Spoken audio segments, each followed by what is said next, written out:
বিসমিল্লাহির রহমানির রহিম। আসসালামু আলাইকুম ওরহমতুল্লাহি ওয়াবারাকাতুহু। সম্মানিত দিনী ভাই ও বোনেরা, আলহামদুলিল্লাহ একটি ছোট শব্দ, কিন্তু এর ভেতরে লুকিয়ে আছে আকাশ সম শক্তি ও গভীর রহস্য। আপনি নিশ্চয়ই লক্ষ্য করেছেন, বড় বড় বুজুর্গরা সবসময় আলহামদুলিল্লাহ পাঠ করেন। প্রশ্ন হল, কেন?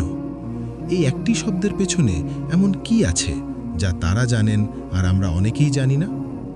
আলহামদুলিল্লাহ মানে শুধু সব প্রশংসা আল্লাহর জন্য। এটা কেবল মুখের কথা নয়, এটা হৃদয়ের অবস্থা। যখন একজন মানুষ সুখে আলহামদুলিল্লাহ বলে, সে কৃতজ্ঞতা প্রকাশ করে।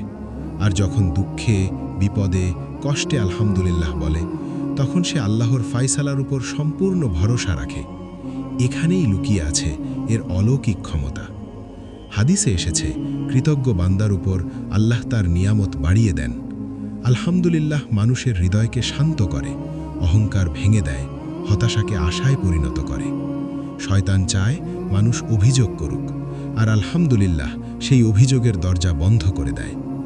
এই জন্যই বুজুর্গরা সব অবস্থায় এই শব্দ আঁকড়ে ধরেন, কারণ তারা জানেন যে মুখে আলহামদুলিল্লাহ আছে, সে মুখ কখনো আল্লাহর রহমত থেকে খালি ফিরে আসে না।